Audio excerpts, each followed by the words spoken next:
In Oliver Wight IBP Powered by Board, the home screen is our entry point to the system, allowing us to navigate to any of the review sections. It also shows the upcoming IBP review meeting schedule and one of the essential IBP process hygiene metrics, meeting attendance. For the demand review, if we click on the demand button, we are taken to the Demand Review Facilitator dashboard.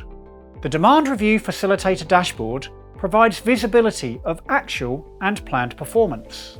The Oliver Wight IBP Powered by Board solution can be set up to highlight changes and issues through alerts based on materiality criteria agreed with the demand review chairperson. These can include changes and gaps associated with the demand plan and also from other reviews, such as changes in new product launch timing. Oliver Wight IBP Powered by Board can take inputs from other demand planning systems or even Excel spreadsheets and, if required, aggregate detailed information into the family views required for the demand review. An important element of any plan in the IBP cycle is documenting and understanding the assumptions that support it.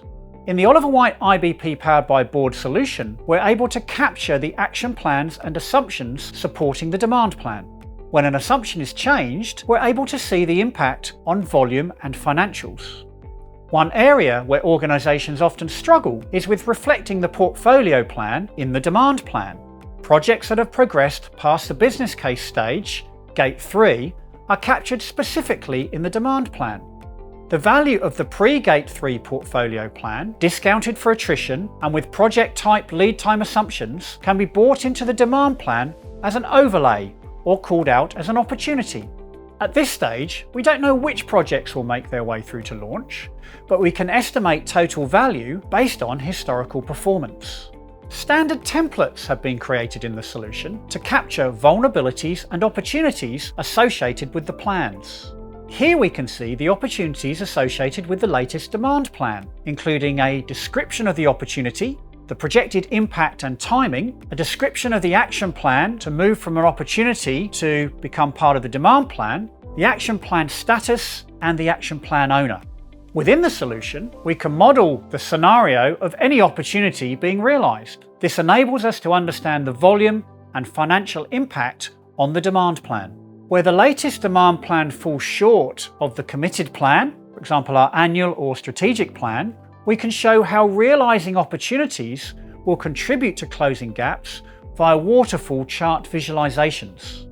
The Demand Review Facilitator can simply select views from the demand planning screens in order to create the Demand Review Information Deck to share as pre-read and for use in the Demand Review meeting.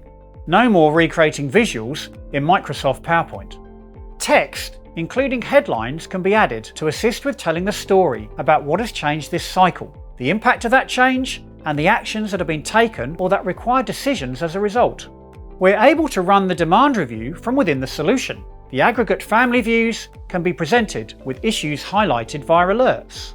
We can then drill down into specific detail to understand cause of changes to plans and related gap closing actions required. The total aggregate demand plan, based on the sum of the family views and discounted value of the pre-Gate 3 portfolio funnel, can be presented in the solution. Actions and escalations can be captured within the solution using a pre-configured template. A one-page summary capturing key performance indicators, the key changes to the plan, issues, key uncertainties, vulnerabilities and opportunities, decisions made and decisions required, can be simply created from the Demand Review Information Deck and Demand Review Meeting templates.